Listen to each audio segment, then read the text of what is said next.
আপনার বা আপনার বাচ্চার কি বরাবর টনসিল ফুলে গলা ব্যথা হয়? ঠান্ডা জল বা আইসক্রিম খেলে জ্বর চলে আসে? আসলে টনসিল হলো আমাদের শরীরের একটি গার্ড, যা বাইরের ইনফেকশনকে আটকাতে গিয়ে যখন সে ক্লান্ত হয়ে পড়ে তখন শুরু হয় ইনফ্লামেশন বা প্রদাহ। অনেকেই ভাবেন যে অপারেশনই একমাত্র পথ, কিন্তু অপারেশন করলেই কি ইনফেকশন বন্ধ হয়ে যাবে? একদমই না।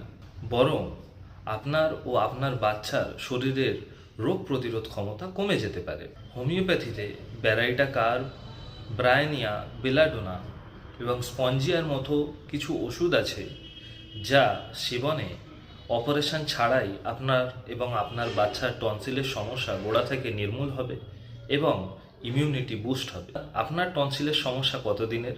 কমেন্টে জানান, এবং আমার টিপস ভালো লেগে থাকলে আমার চ্যানেলটিকে ফলো করুন। Thank you.